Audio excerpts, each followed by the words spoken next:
Hello and welcome to another Prosperous Musician, and today it is, that's right, you've guessed it, it is Music News Hack, where we round up the juiciest music news happening in the music world this week.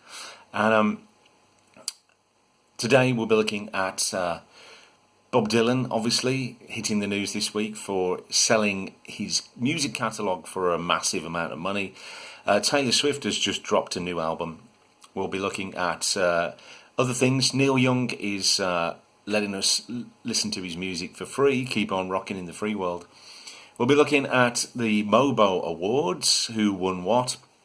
We'll also be looking at this day in music, what happened. This is December the 11th. My name's Spence. This is the Prosperous Musician, where we talk about music, marketing, mindset, and money. That's four things.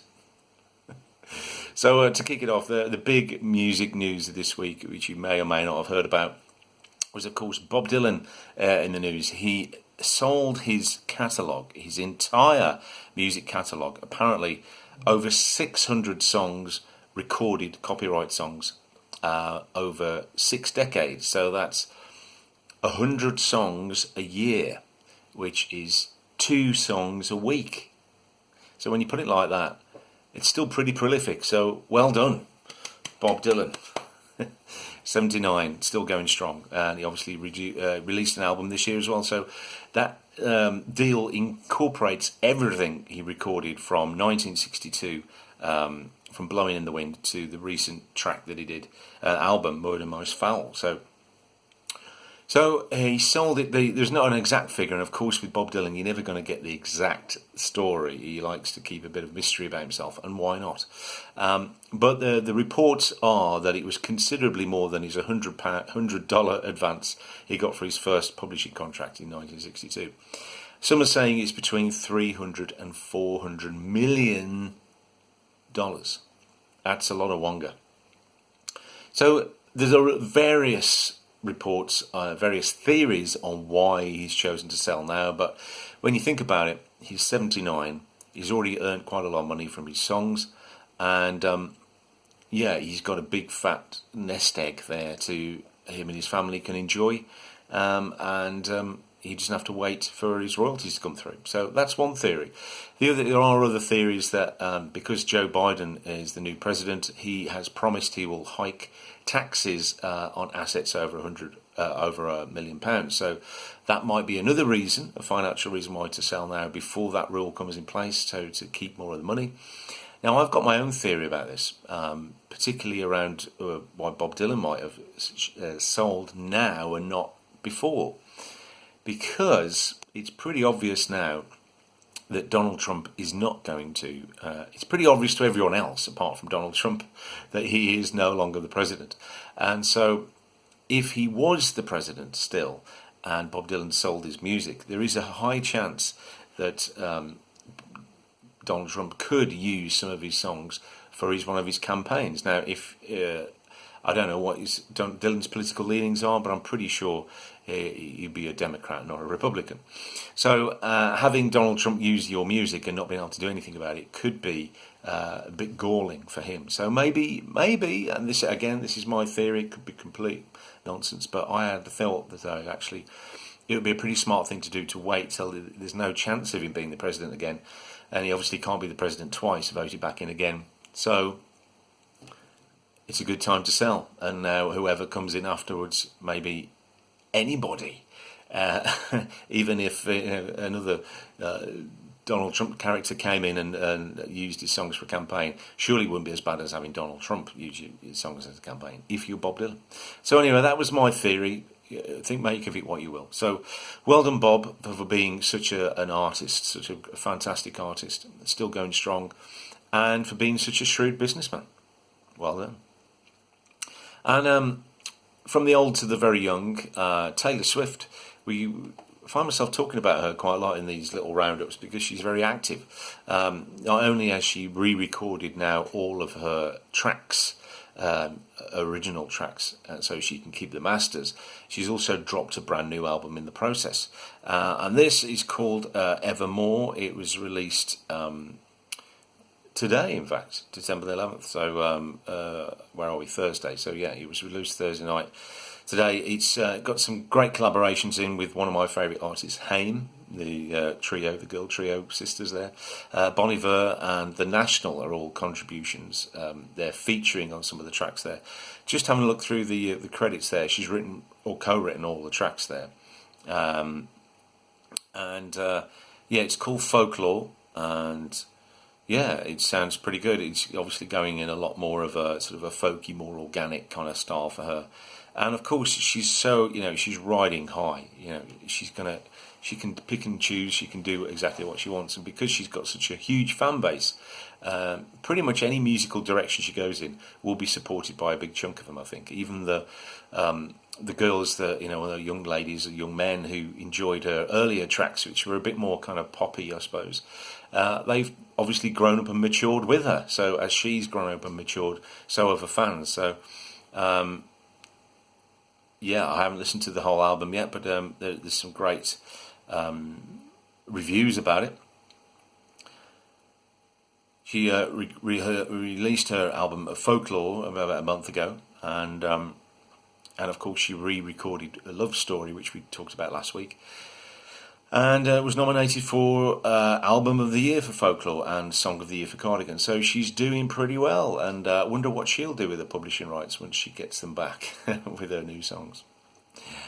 Another guy going back from the old to the young to Neil Young. He's in the news this week for allowing access to his archives of music. Now, he hasn't sold them off by the sounds of it, but there is a $2 fee now. Usually $2. I mean, $2. Most people could afford that, right? So $20 annually. So he's waiving that fee. So normally people would pay $2 a month or $20 annually to listen to his back catalogue. He's actually saying you don't have to pay that now. Now, come on, Neil. I mean, that's nice. That's a nice gesture, but $2. You're not really going to miss that, are you? Or $20. And it's just for the holidays, basically. So over the Christmas holidays, if you're feeling a bit brassic, a bit skint, and you want some music to listen to, check out Neil Young's back catalogue for free. There you go. And we do like to talk about, I like to talk about the music awards. Now, we've had some more music awards in the UK, which was the MOBOs, which is the Music of Black Origin, of course. Now, I'm not going to profess to know all the artists or anything about all the artists here, but I think it's important to talk about these ceremonies and these awards things because they're just as relevant as any others.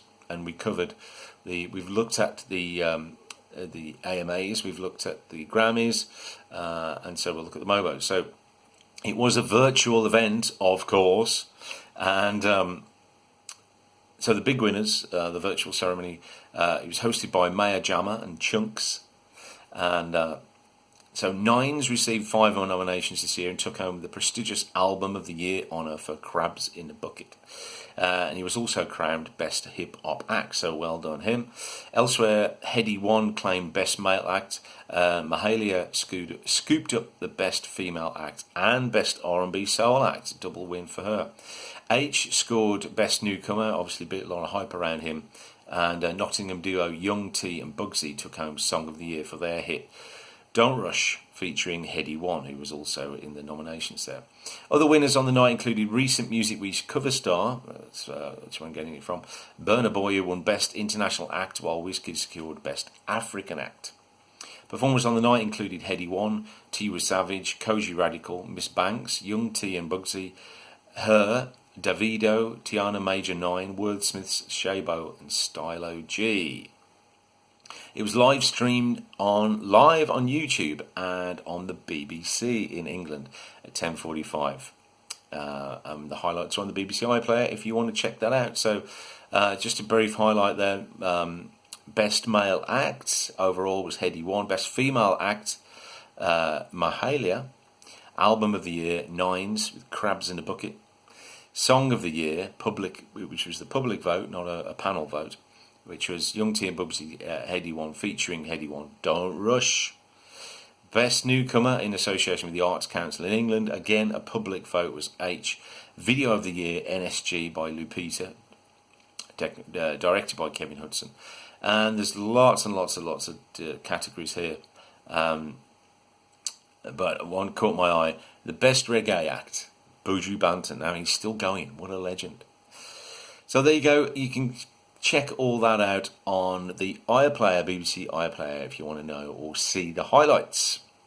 And so we're going to get a bit festive now. And of course, Christmas is on the way. It's December the 11th, and Christmas music is out there.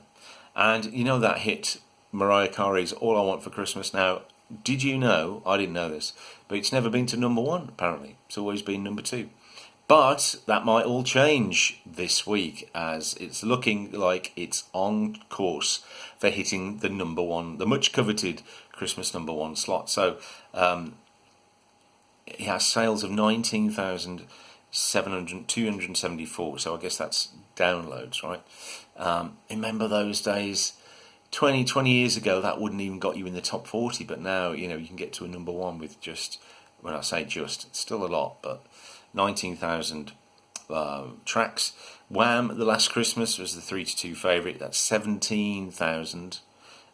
Fairy Tale of New York, the perennial favourite. I think they've changed the words to it as well. That's an 83 favourite. That's 13,733, so nearly 14,000 downloads. And This Christmas by Jess Glynn, which is kind of like a more modern Christmas song, I guess. 13,000. So we'll see who gets it. But it looks like Mariah Carey's up for the number one. And we'll wrap up this little session today with what happened this day, December the 11th, on a different year. So 20 years ago, wow. 20 years ago, this day, December the 11th, Richard Ashcroft, the former Verve frontman, was forced to cancel these remaining dates on his current UK tour. Can you guess why? It's bittersweet for him. He fell on stage and broke 2 of his ribs. Oh, that's going to hurt, isn't it? You can't sing with broken ribs, surely. And the accident happened in Birmingham, which is where I'm from. But I wasn't at the show, so I didn't see it. So I hope your ribs are all right now, 20 years later. Talking about injuries, Brian Harvey. Remember him? He's 17.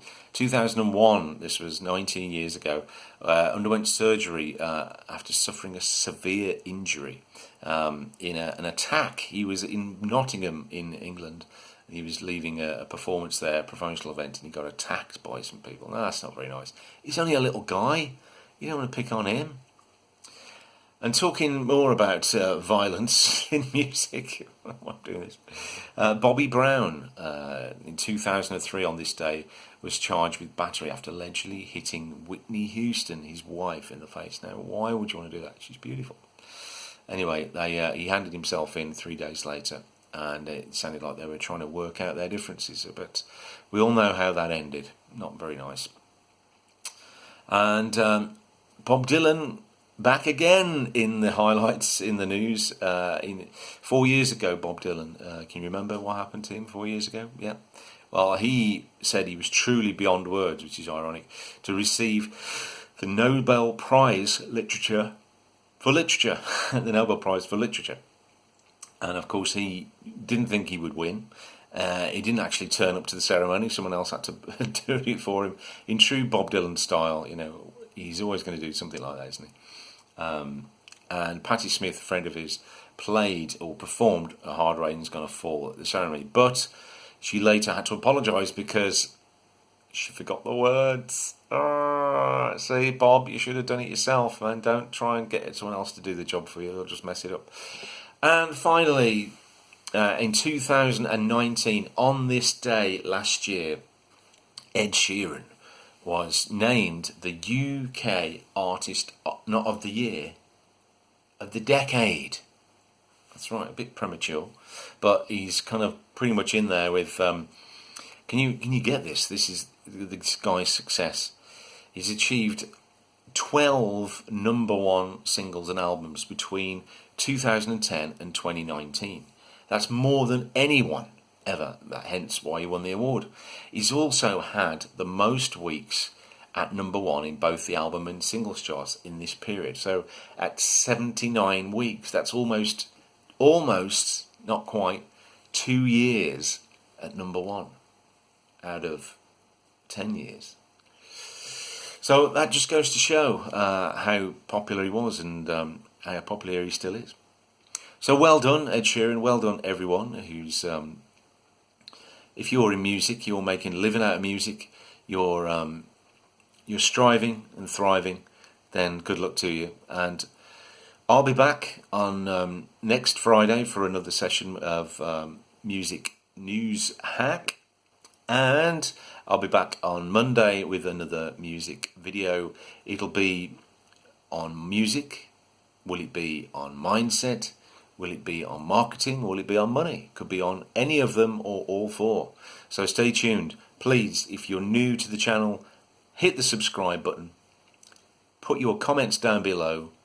Anything you want me to cover in Music News Hack, any videos you want me to do subject on, let me know down below. Let's get the discussion going. And please subscribe, hit that notification bell so you never miss another video. I'm Spence, this is the Prosperous Musician. Have a great weekend. Stay safe, be prosperous.